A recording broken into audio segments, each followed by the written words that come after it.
Alright guys, for this video we're going to work through some of the equations that we looked at in section 6.6. This is kind of putting everything together that we've already done, and we're mostly using equations 1 and 2 and occasionally 3.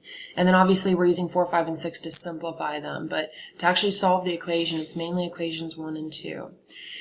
Alright, so let's start with an equation. Let's say we have log base 2 of 3x minus 4 equals 3. Alright, now we actually did equations like this in a previous section. I think it was 6.4. So just a little bit of review. If you have a log equation and you need to solve it, you're either going to use property 1 or property 2. So the ones that we did previously look like log is equal to a number, or maybe log is equal to x, something like that. You've got log is equal to some expression here. Usually log is equal to a number. Equation 2 says we can get to log is equal to log. So we'll look at some of those in a minute. Right now we've got log is equal to a number. So if you have log is equal to a number, you're going to convert to exponential. We're looking at property number 1. Okay, so we're going to convert this to exponential. The base is 2, the exponent is 3. So we've got 2 to the third equals 3x minus 4. Okay, so 2 to the third is equal to 3x minus 4. If you are not rock solid on those conversions, you've got to go back to 6.4 and practice them. Alright, now from here, this should be something pretty straightforward that you can solve. 2 to the third is equal to 8. So 8 is equal to 3x minus 4. We just want to get x by itself. So we add 4 to both sides. 12 is equal to 3x. Divide by 3. Divide by 3. And we get that 4 is equal to x. Okay, so once we convert it to exponential, it should be something pretty straightforward to solve. Now remember, with log problems, you have to go back and make sure that when you plug your answer in, that what's inside of the logarithm does not come out to 0 or negative.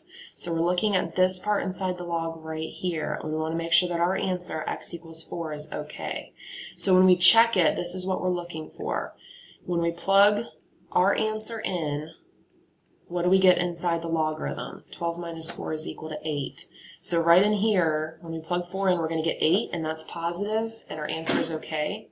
So we can keep it. If it was 0 or negative, we would need to recheck our work, make sure we didn't make any mistakes. But if it came out to 0 or negative, we would have to throw that answer out. It is possible to have answers that do not work in the original equation. Okay, so I'm going to erase that part, and let's move on to another equation. Alright, next one. Natural log of 2x minus 5 is equal to 3. Natural log of 2x minus 5 is equal to 3. So this equation is very similar to the previous one. We've got a log is equal to a number, and so we know that we want to use property number 1 and convert this to exponential. So the thing that you have to remember here is that natural log is base e. Natural log is base e. So you might want to write that in so you see where everything is going, but you don't have to. Alright, so converting this to exponential, we were going to have the base is e and the exponent is 3. So we're going to have e to the third is equal to 2x minus 5. Okay, so e to the third is equal to 2x minus 5. Alright, so now we've got our equation.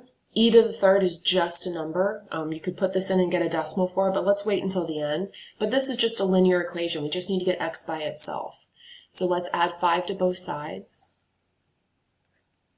And we've got e to the third plus 5. We can't combine those, but that's okay. We'll just leave it like that. And then to get x by itself, we need to divide by 2. So let's divide that whole thing by 2. And we get e to the third plus 5 over 2 for our answer. Alright, now that answer is perfectly fine. We could leave it like that, but we do need to check our answer to make sure that it comes out, that we don't have anything negative or 0 inside the log. So we should probably try to get a decimal for this. So make sure that you can get this in your calculator. Anytime you have more than one thing in the numerator or denominator in a fraction, make sure you put parentheses around that. So when you put this in your calculator, make sure you put it in with parentheses, e to the third plus 5 over 2, like that. And you should get, it should be 76.7. 76.7. You should, when you round it, you should get something like 76.7 when you put that in your calculator. Okay, so 76.7, when we come back up here, we look at this right here, If we plug 76 in here, we're going to have 2 times 76 minus 5. I don't know what that comes out to be, but it's definitely positive. Okay, 2 times 76 is a really big positive number, and subtract 5 will be fine. Okay, so we're going to keep that answer, 76.5 or e to the third plus 5 over 2. Either one of those would be fine.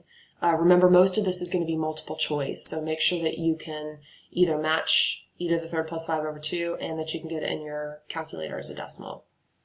Okay, so those are our two basic log equations there. Let's try another one. I'm going to erase these to make some space.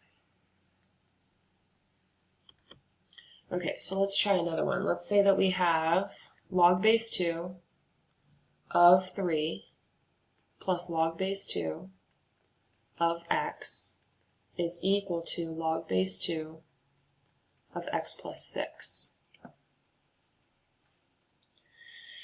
Okay, so this doesn't look like our other equations. Our other equations look like log is equal to a number, and we could use property number 1.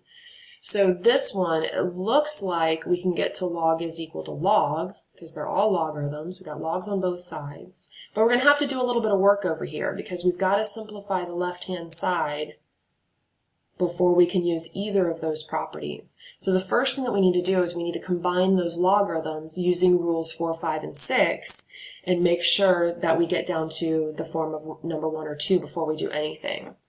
All right, so if you remember from our last section, if you have a sum of logs, a sum goes to a product. Sum goes to a product. So we can combine this as log base 2 of 3x is equal to log base 2 of x plus 6. So we can combine that sum as a product, put it into a single logarithm as a product.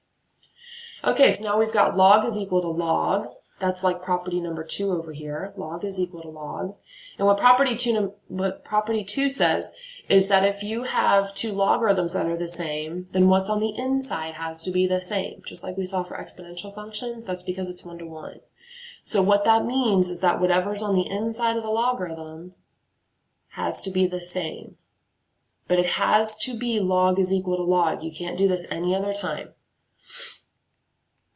All right, so we're going to have 3x is equal to x plus 6.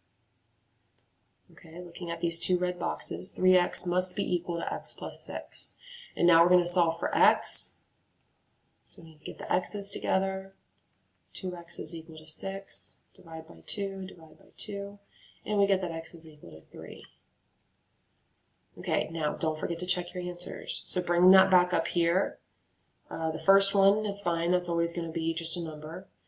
Plugging it in the second one, 3 is positive, so that's fine.